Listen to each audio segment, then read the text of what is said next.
On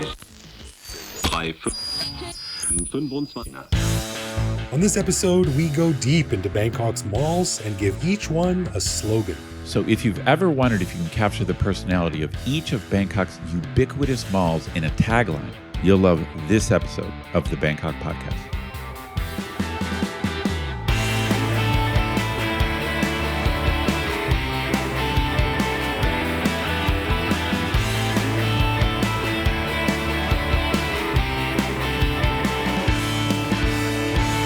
Sawadee krap, this is the Bangkok Podcast. My name is Greg Jorgensen, a Canadian who came to Thailand in 2001 and used to join his friends in Chiang Mai in calling Bangkok a chaotic, dusty hellhole until I moved here and now realize that Chiang Mai is a remote hipster backwater. And I'm Ed Knuth, an American who came to Thailand on a one-year teaching contract over 25 years ago, fell in love with trying to convince Thai people that my Thai is bad, despite their incessant compliments, so I never left. No, I suck. Tell me I suck. That's basically right. I mean, no, they're too polite because they'll say gang, and I'll say my gang, and they'll say gang, my gang, gang. Right. We go back and forth with them saying my Thai is good, even though objectively it's not. They're too polite. That's the problem. How can I improve if you don't tell me I'm terrible? I've honestly never had a Thai person tell me that my Thai is bad. Stu J. Raj has been very interesting. He's like, when Thai people tell you your Thai is good, you suck. That's right. No, I mean that's basically. I mean that's the funny thing about it. It's like they won't tell you the truth. Mm-hmm. That's my world. Nice. And I'm just kidding. I love Chiang Mai. It's not a hipster backwater. It's cool. We want to give a big thanks to all of our patrons who support the show. Patrons get every episode a day early, behind-the-scenes photos of our interviews, a heads up to send questions to upcoming guests, and access to our Discord server to chat with me, Greg, and other listeners around the world. But best of all, patrons also get an unscripted, uncensored bonus episode every week where we riff on current events and Bangkok topics. On this week's bonus show, we had a fairly large confession to make. More on that in a minute. Plus, we talked about Greg's brand new Japanese bow and arrows that he received in the mail today and how he'd better practice to pass his next test. The pressure I feel about being a single guy doing some fairly intense Thai stuff, such as coordinating with a non-English speaking moving crew without a wife or girlfriend to help me out. And a story from Amelie, a listener from Germany, who alerted us to the fact that 1,500 of Bangkok's old school gas buses are about to be replaced with electric ones, which will certainly make it more pleasant if you're stuck behind one on a motorcycle taxi. To learn how to become a patron and get all this good stuff, plus full access to over 800 bonus and regular back episodes, click the support button at the top of our website. That's right. And don't forget, I got to mention our Q&A episode. If you have any questions for Ed or I about the show or us or anything at all, send us a message to bangkokpodcast@gmail.com and we will start collecting those for a future show. And before we get started now to our big confession, and we're not going to go into crazy detail here because we already did that on the bonus show, but quick overview, due to some technical issues where Ed's audio was crackly and staticky, the Ed you heard on last week's bonus and main show was completely AI generated. That's correct. So very quickly, the voice stuff that I recorded was kind of damaged and low quality. So I made a clone of my good voice and replaced my bad voice with my good voice. So it was me in terms of what was being said and all the words and everything. But actually the voice was fake, and no listener to the bonus or main show actually noticed my voice was AI. Yeah, it's pretty impressive. They might have thought you were a little bit drowsy because it didn't sound 100%. That's right. It was pretty good. It worked, huh? Yeah. Update, our buddy Petri did send us a message after we recorded saying that he did notice Ed sounded very stoned. So shout out to Petri for his very sharp dog-like ears. But this is the real me, listeners, just so you know. The real me. Unfiltered. That's right. 100% Ed. All right. On this episode, we thought we would have a bit of fun talking about different Bangkok slogans. Now, years ago, I decided that Bangkok's malls needed slogans. So I came up with a few and I wrote a blog post on them. And this is back before we did the podcast and I actually had free time to write stuff about Bangkok instead of just talking about it every week. Now, it sounds light and pithy, but slogans, I was thinking, are a big deal and can take on a life of their own. Think Veni Vidi Vici, or In Space No One Can Hear You Scream, or my personal favorite, Yippee-ki-yay, motherfucker.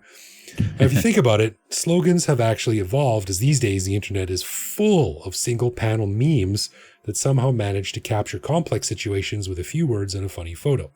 So we thought we would revisit my old post and discuss if these slogans of Bangkok's malls still hold true, and maybe go over a few new ones to test our creative juices. Now, to start off the show, Ed, I actually have a trivia question for you, and this is something that I didn't know until I started reading a little bit about this. But Bangkok actually has an official slogan. Do you know what that is? A slogan for the city? The whole city of Bangkok. Oh, geez. So not just a nickname like the City of Angels or something like that? No, this is an official slogan that was chosen in 2012 by a poll of Thai people, I think, as if I read the story correctly. Oh, wow. Yeah. And we never talked about it before? It sounds like something we should have talked about. Totally. And it should have come up, but I've never seen it before. Okay. So the short answer is no. I don't know it. Well, this is awful. Maybe that's why we've never heard of it before. But here is the official slogan of Bangkok. As built by deities, the administrative center, dazzling palaces and temples, the capital of Thailand. Okay. That's horrible. It's brutal. As built by deities that's kind of interesting, but the administrative center, that's like the last thing you want in a slogan. Whiz bang, the administrative center. Wow.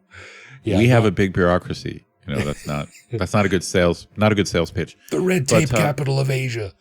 I know we have some slogans for things that aren't malls, but I actually like the idea of trying to come up with slogans just for malls, because mall culture in Bangkok is huge.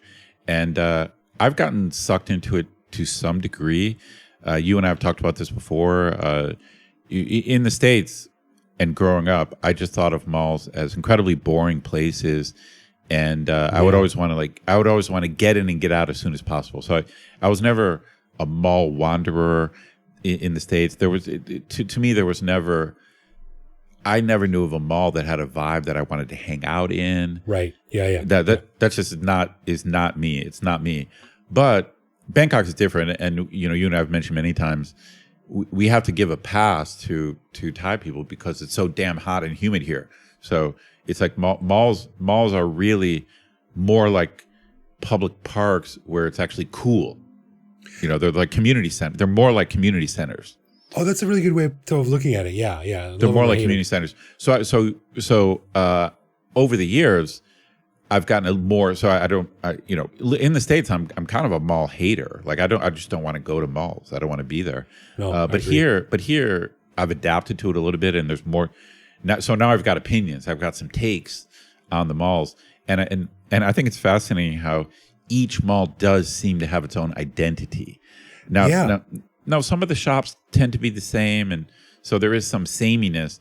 But the whole mall itself, all of them do have a unique identity. They're going for something, and at least they're trying something. And I commented on this when I was back in Canada a few months ago with my son, and I had to go to a few malls to get some stuff. Dude, I don't know if it's just where I was in Canada, but malls there are just suicide spaces. They were just so depressingly suicide spaces. Bland. Like I wanted to kill myself after half an hour. They were so boring and that's bland. That's how I thought about it growing up. I was walking around like if taupe was a physical shape, it would be this mall. It's just brutal. There's a hallway with little stalls on it, but at least in Bangkok, like you said, they're better. It's a climate thing. It's a lack of it's a community thing. They have a different vibe. Yeah. So at least they're trying something new, which points for. And maybe there should be a couple of less malls, but generally speaking, and this is a bit of a controversial thing to say, I'm kind of pro mall. Now, I'm not pro building a shitload more malls, but I'm generally pro mall as a place to take a family like I and said, a nice place to be.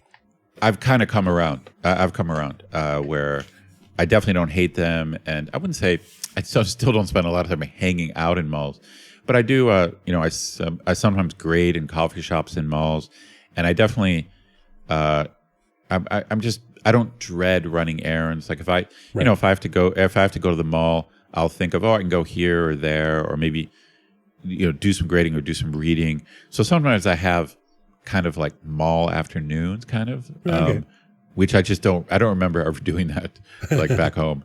Yeah.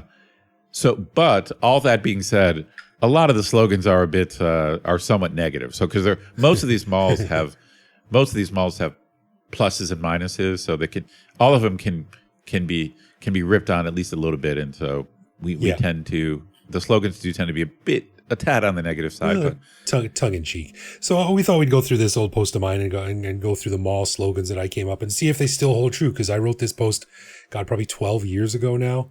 Okay, yeah, no. So I think this is great. So I want to test your slogans from 10 to 12 years ago, and I'll let you know what I think. If I think your slogan is still valid. Okay, so let me go through the list then. So let's start with MBK, Mabung Krong, which is on the corner of that one street and the other street there.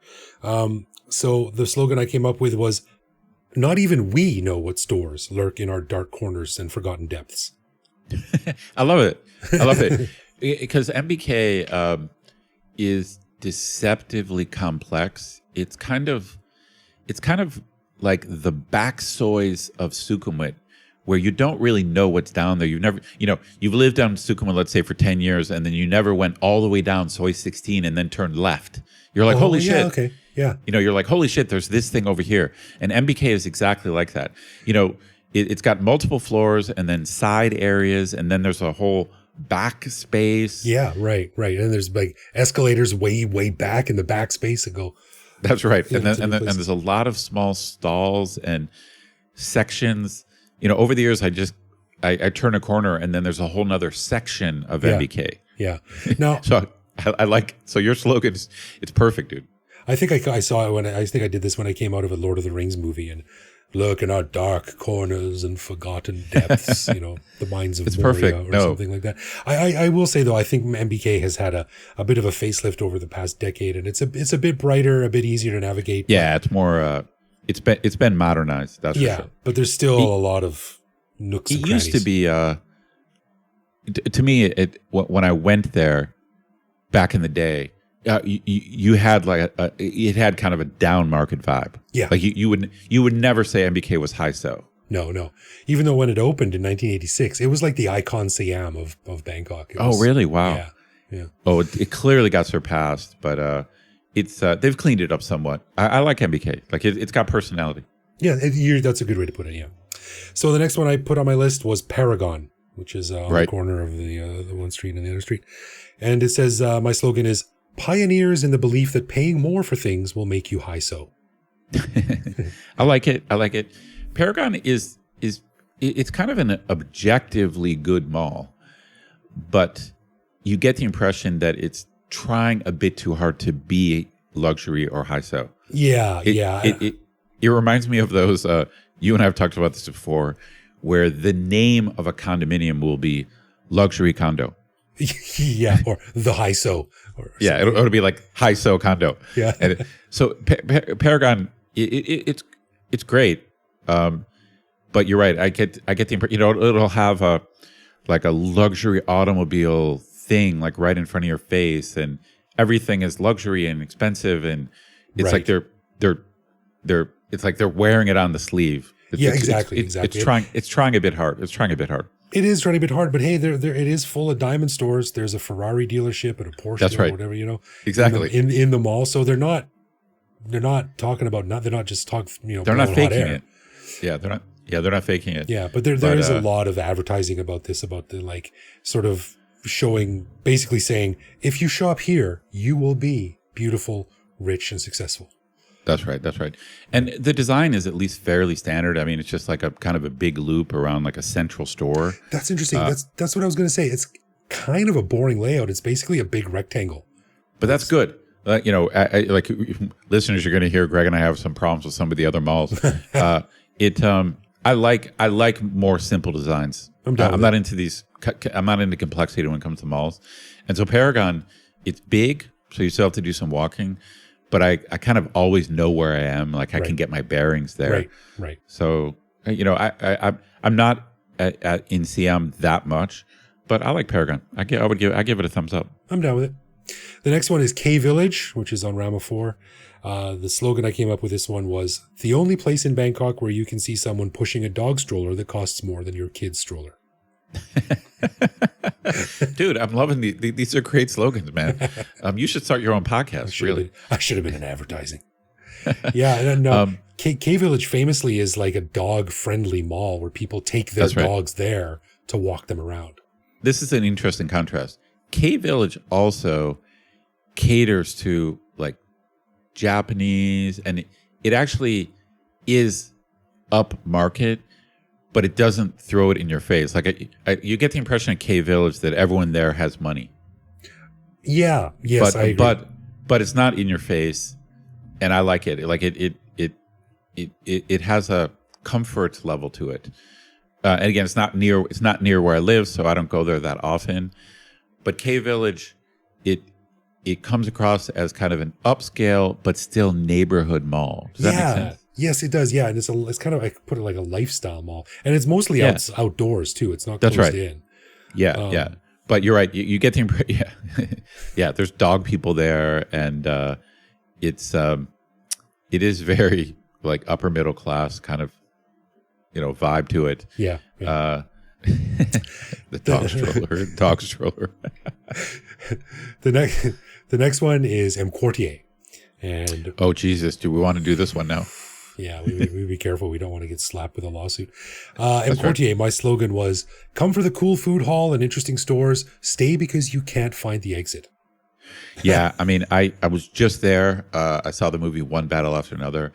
And I got to say, EmQuartier, it's a weird dichotomy because, as you noted, it has a good food hall on the ground floor, and it has some very interesting shops. But the design is bizarre. I think it's 3 towers. Is that right? I think it's three tower. One is called like the Helix, and then the other one is called. It has 3 towers with connections on random floors, and then also the layout of the towers is also unusual. You often have to maybe walk through a store to get to another place. Yeah. And when I'm there, I tend to lose my bearings. Like the towers are not lined up in a row. It's more like a triangle. And so you get turned around a lot. And I got to say, in terms of the layout, hopefully I can't be sued for this. I just don't like the layout at all. To me, it's the worst mall layout I've ever been in because I don't know how to get where I want to go. I lose my bearings. I don't know how to get back to Sukhumvit. Yeah. When I was walking out of One Battle After Another, I took a turn and I was like, how do I get out of here? It's like I'm just like, do I go this way? And then I walk down one walkway and I'm like, oh shit, I think I'm going to the other tower. I want to go to Sukhumvit, and I just don't like the layout. I've never been there and known exactly where I'm going. It's always like, That's right. I think it's that way. And then eventually I'll get there, but I don't know how, and I don't know where I was. That's right. Yeah. I really don't like when malls or shops kind of force you to walk a certain way. You know how sometimes you have escalators that alternate annoyingly, so you can't. Like if you go up, you can't immediately go up. You have to walk around. I was just explaining this concept to my son when we were at Icon the other day, and I was like, "He's like, so why do annoying. they do that?" And I said, "So you walk by more stuff and maybe buy more stuff." Oh, I hate it. I hate it so much. And I think EmQuartier is it's the worst when it comes to that. Not necessarily with the escalators themselves, but with the design. To get to where you want to go, they make you walk through like 3 different shops. And right, because the escalators come up stores. into a shop, and then you have to walk through the shop and out of the shop, kind of thing. Yeah, it's annoying. That's right. But the shop, it's not like it's got cool stuff there. Yes, I think a lot of the stores there have really interesting, eclectic stuff. The food court on the bottom is really good, and the food hall, it's expensive, but it's really good. So it's definitely got cool stuff. But it's kind of a mix. I would say it's a mixed bag. I would say. Yeah. The next one is pretty simple. This one is for the old favorite Emporium, and their slogan is, "We were here before Paragon, you know." Well, I do think Emporium has become kind of a forgotten mall. Yeah, I think so. Even though it's directly across the street and connected to EmQuartier. Right. It's got EmQuartier and EmSphere. And I've got a buddy who is a member of a fitness club there, and it's cool. Like, so I was just in Emporium a couple weeks ago, checked out the fitness club, went to, what is it? Is it a gourmet market? On the top floor, the 7th floor? Yeah. Yeah. Yes. Yeah. So it's still solid. It's still got cool stuff. It sure does. It just feels like it's been overshadowed by newer malls. Yeah. In a way, it's like you said about MBK, when it was, so probably 20 years ago, Emporium was the shit. Dude, when I was here, I was living on Tong Lo. I used to go to Emporium every weekend and walk around, and I felt like just living it up. I was looking at Gucci stores. Shit, yeah. And like, that's right. That's right. It was pretty high so. It's been somewhat surpassed, but it's not objectively bad if you're in there. No, it's pretty lived in. It's like lost its identity, I think. Yeah, that's a good way to put it. Central Embassy. The slogan I have for this one is, when you want to shop in comfort and silence. That's right.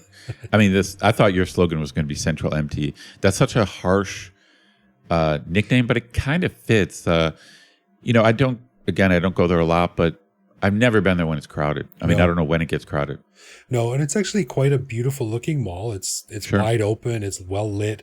They've got a really interesting bookstore, restaurant, kids playground area on the top floor that's really beautiful. The food court in the basement is very, very good. Yes, it is. But the rest of it is just, it's a very quiet, low energy mall. Yeah, and it's kind of in the, it's still in the middle of the city, but there's something about it's like one of those cellular phone dead spaces. Sometimes you're in the middle of a city. You're in the middle of a city and you lose like cell phone connection. It's like it's just in a dead space. Right. Yeah. Continuing on to Gaysorn, which is on the corner of Ratchet-Amri and Rama 1 Road. Is that still open? Is that still there? That's the tagline. Yes, we're still open. Now, are you sure? Did you double check to make sure it's still open now? At the time I wrote it, it was, but I have no idea. Again, I haven't been there in 10, 12 years. I don't know. Let's see that. Okay.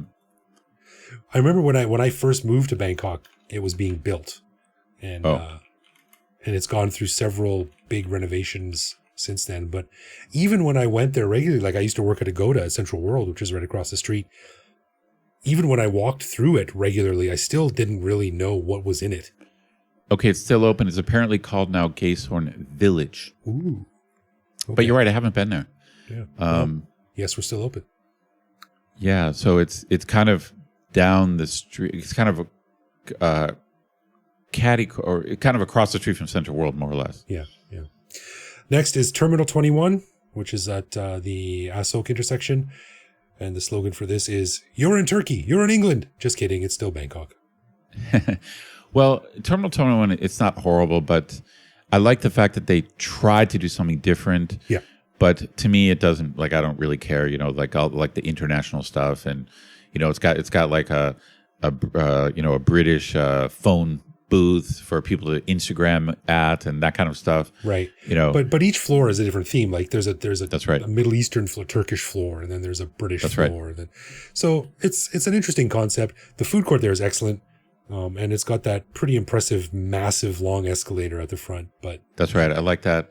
I mean, the location is insane. So just I think no matter what you put there, it's going to be busy.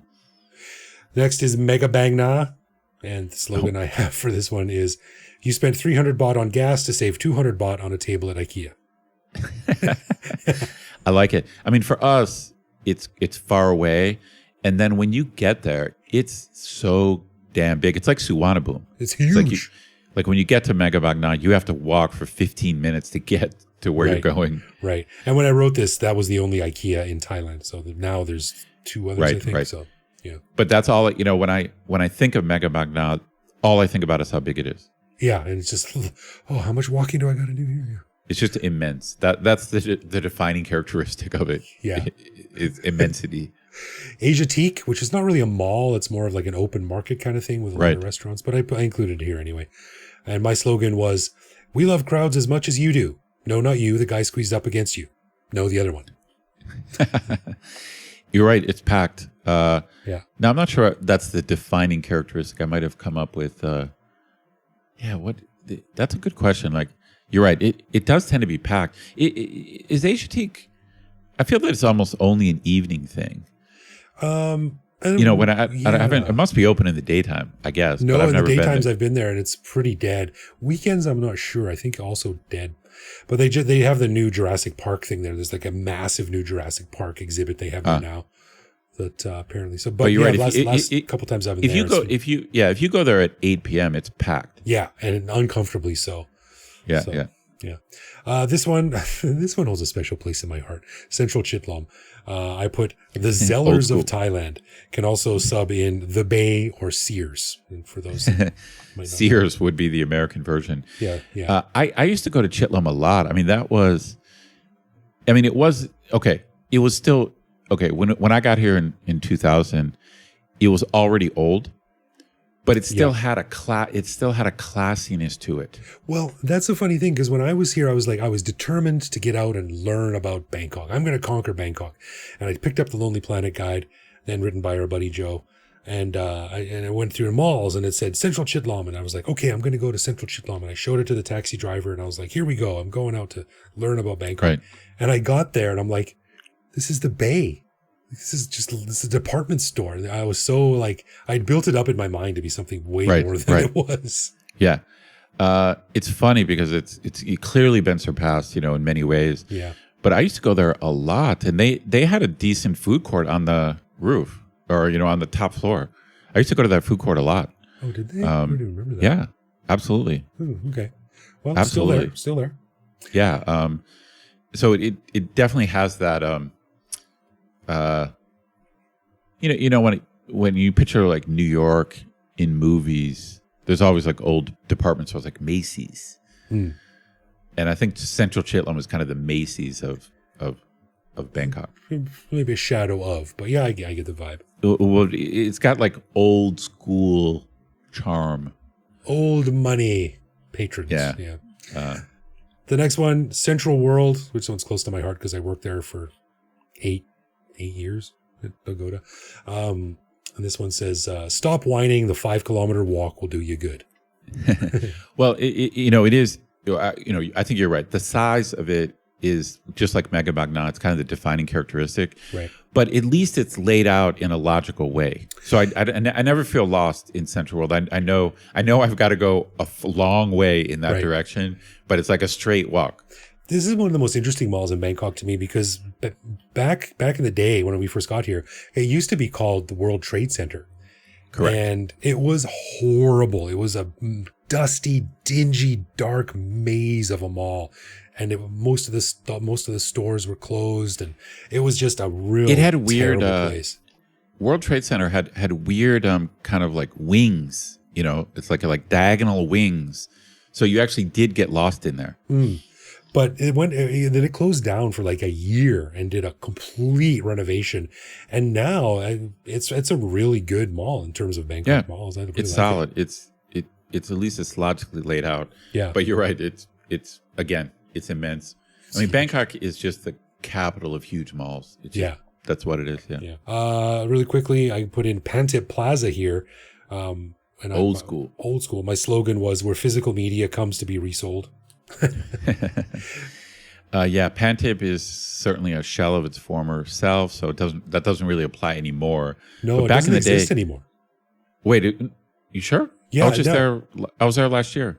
No, it got closed down, and now it's like it got rebranded into like an international food hall or something. Yeah. Like Okay. I don't know.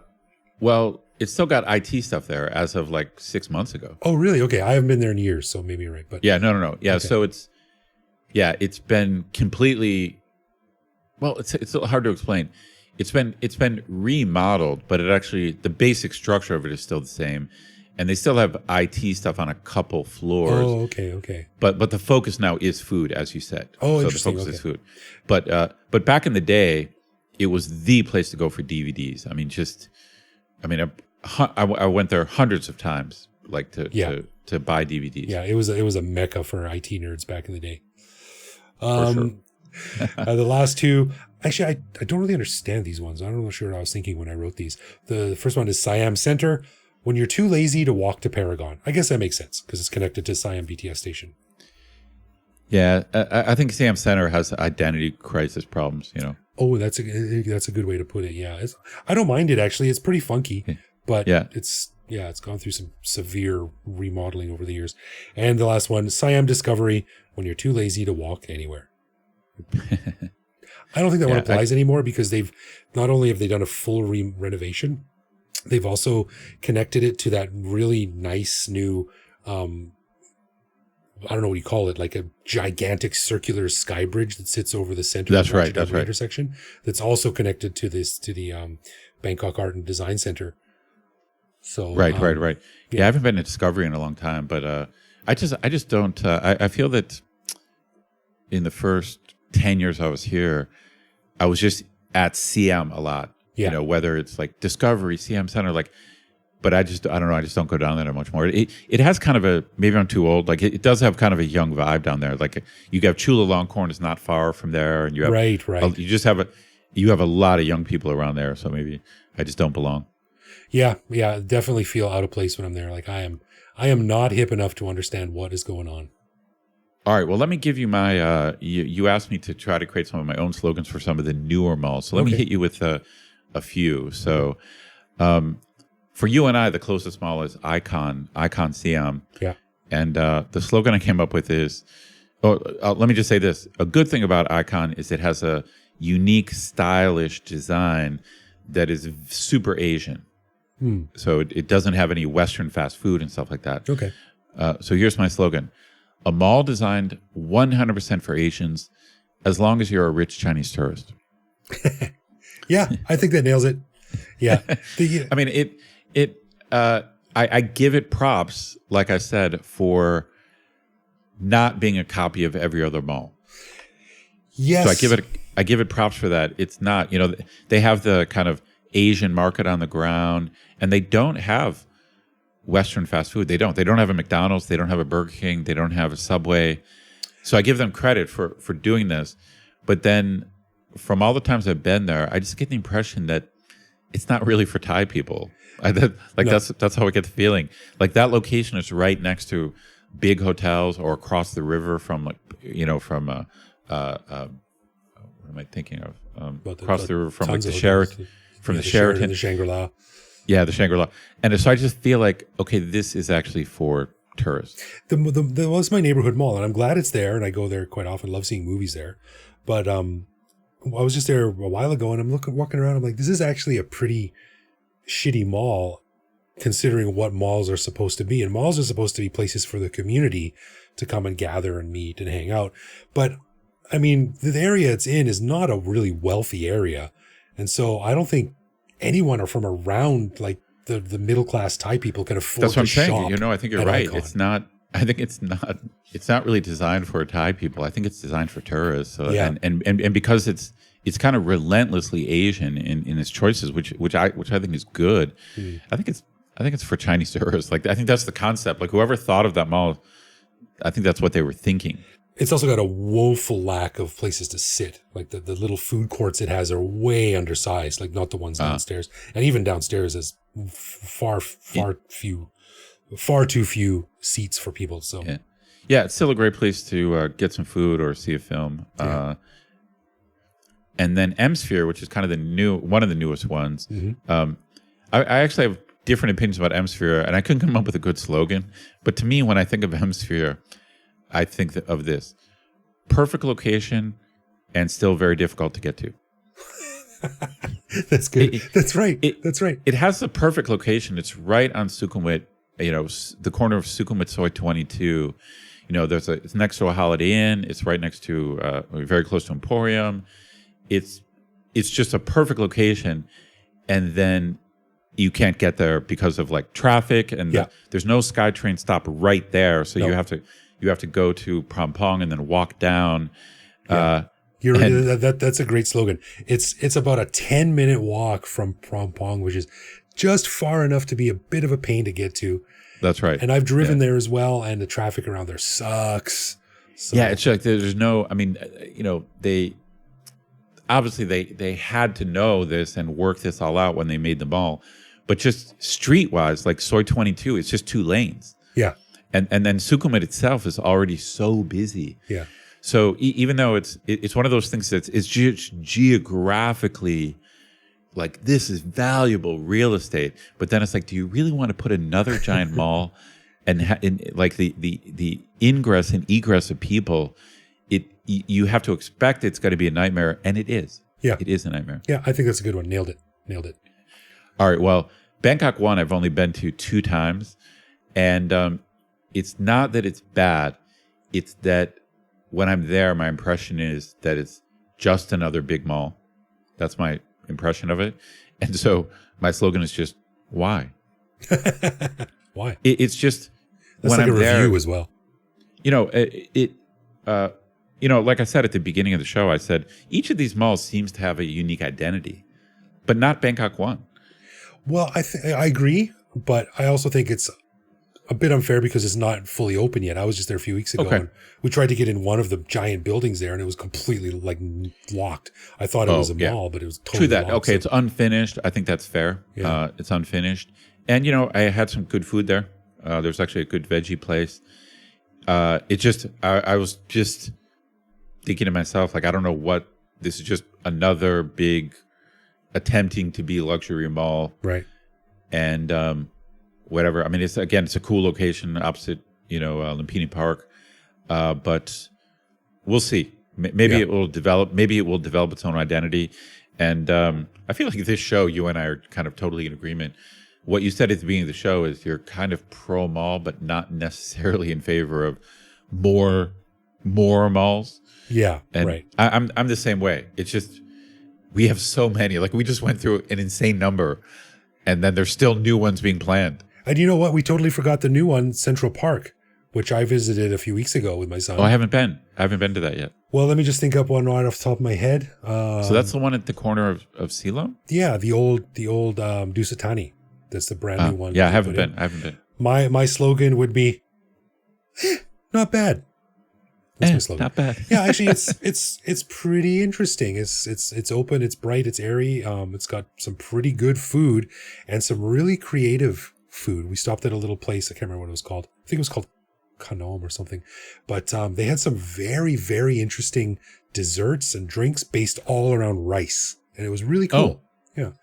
So well, I very hipster. But I am not that traveled, so maybe among our listeners, I'm really curious if there's any other city in the world that rivals Bangkok for the number and variety of malls. Like, if you happen to like malls, you got to come to Bangkok. Yeah. Like, if you happen to be a mall person, like we just went through like a huge number. Yeah. I can't believe the show's 41 minutes we're recording already, and it's malls.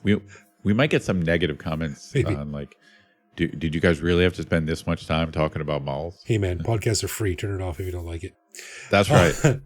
All right. Good conversation though. Whether you like it or not, malls are here to stay. They are. It's part of Bangkok's identity. True that. All right, let's get into some love, loathe, or live with, where one of us picks a particular aspect of living in Bangkok, which we discuss to decide if it's something that we love about living here, loathe about living here, or have come to accept as something that we just have to learn to live with no matter how we feel about it. And this weekend, I got something for you right off the bat. Real simple one. You've all seen the formal Thai costumes, like guys who work at Hyso hotels, sure. Like high-end concierges and stuff like that. They wear the chakabang, the Thai style pants that sort of come up under the crotch and they come down to the knee. And then they wear socks, like stockings from the knee down. Oh, downwards. right. Yeah, that's right. But then they wear like very bright, shiny, Western style lace up shoes. And this has always seemed like a bit of a contrast to me. Like, they've got very traditional Thai pants, but very traditional Western shoes to go with it. And I'm not sure I ever noticed that. And I don't necessarily like it or hate it. I just always thought it was a bit of a clash. It's like wearing a business suit with like a frilly collar. Dude, you might have gotten too specific for me. I definitely know the traditional Thai stuff, and sometimes it can look kind of goofy, but I like it. So sometimes. So near my university is a pier which has kind of a mall, and it's an interesting mix of Thai people, but it's also a tourist area. So occasionally there'll be a group of women dressed as like traditional Thai dancers. So so they're wearing like crazy like old school like Thai costumes, and I like it, because it's Thai and it's Thai culture, but it is, especially the guys, like it's kind of goofy, Yeah. But I like it, so I think you might got too specific for me, so I can't picture in my head like the shoes you're talking about. All right. Well, I think it's like I said, it clashes a little bit and it's a little bit silly, but for some reason it works. I think it looks like a really neat little package. I like it. No, I like. Why. In general, I like Thai design, Thai fashion, Thai costumes. It's not like I'm going to do it though. I don't mean I like it. Like, hey, I'm gonna sport this old school Thai shirt. No, I'm not going to do that. No, I tried to put one of those on for my wedding, and my wife was like, "Nope." Yeah, that's right. Yeah. So I like it all. It's cool. It just reminds me, especially when you're in a mall. Sometimes it's hard to tell, like if you're in Chicago or if you're in right. Toronto or if you're in Bangkok. So more Thai stuff. I'm in favor of that. Yeah, good one. All right, cool. Okay, a final thanks to our patrons who support the show. Patrons get a ton of cool perks and the warm, fuzzy feeling, knowing that they're helping in our never-ending quest for cool content. Find out more by clicking support on our website. And connect with us online. We're Bangkok Podcast on social media, bangkokpodcast.com on the web, or simply bangkokpodcast@gmail.com. We love hearing from our listeners and always reply to our messages. Yeah, you can also listen to each episode on YouTube. Send us a voicemail through our website. We'll feature on the show. Ask us some questions if you got any about the show. Hit me up on Blue Sky, BKK Greg. Thank you for listening, everyone, and we'll see you back here next week. For sure.